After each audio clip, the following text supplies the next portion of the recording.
এই ৩ মাসে বিটিআরসির একটা ভেরিয়েন্ট আছে যে আমি মাদারের সাথে কন্ট্যাক্ট না করে ইম্পোর্ট করতে পারবো না। আমরা বলেছি এটা এখান থেকে সরাইতে হবে।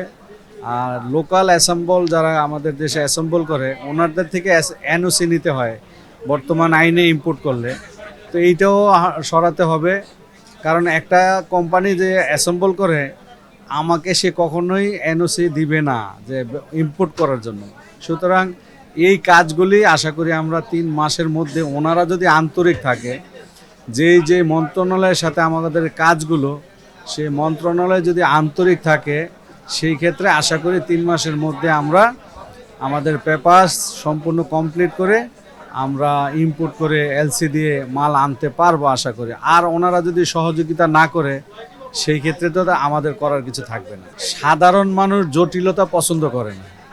সাধারণ মানুষ এই দেশে বিগিনিং থেকে যারা ফোন ইউজ করে সবাই আমাদের দোকানে আসছে, একটা ফোন কিনছে, ওনার সিমটা ফোনের ভিতরে ঢুকিয়েছে, উনি কথা বলতেছে। ওদের স্বপ্ন পূরণে পাশে থাকতে পেরে আমরা গর্বিত। আমাদের সাথে যে কথাবার্তা হয়েছে, যেমন এনইএর সিস্টেমটা ওনারা 16 ডিসেম্বর চালু করার কথা ছিল। ওনারা জোরালোই বলেছে যে এনইএর সিস্টেম 16 তারিখে চালু হবে। তা আমরা বলেছিলাম যে আপনারা তো আমাদেরকে সময় দেননি, যে আপনি এনইআর সিস্টেম চালু করবেন, এত বড় একটা কর্মকাণ্ড, সেইটা আপনি আমাকে 6 মাস 1 বছর আগে থেকে জানাইতে পারতেন, আমাদেরকে নিয়ে বসা উচিত ছিল। তো যাই হোক, ওইখানে আপনার ডাক ও টেলিযোগাযোগ মন্ত্রণালয়ের সচিব মহোদয় ছিলেন। তো সবাই এক এক করে চলে যায়, যাওয়ার পরে যেমন আমরা ওনাকে বলি যে আপনি এটার একটা সুষ্ঠু সমাধান দিবেন, কোনো দিক নির্দেশনা দিবেন। আমরা যে 6 মাস সময় চাচ্ছি সেটা সম্পর্কে প্রয়োজনে আপনি আপনার যে উপদেষ্টা মহোদয় আছে ফয়েজ তৈয়ব আহমেদ সাহেব, ওনার সাথে কথা বলেন।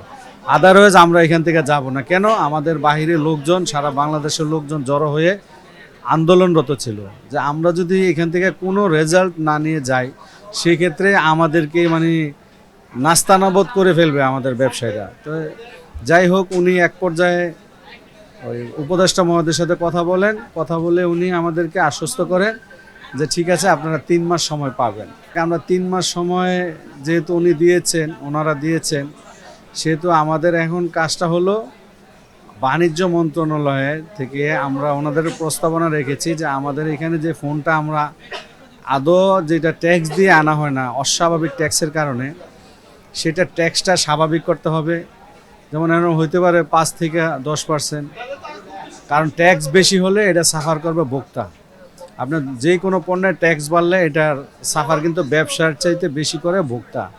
তো এই জন্যই আমরা ওনাদের সাথে আমাদের ট্যাক্সটা যদি নির্ধারণ হয়ে যায়, আশা করি আমরা এলসি দিয়ে মাল আনতে পারবো, সঠিকভাবে ব্যবসাটা পরিচালনা করতে পারবো।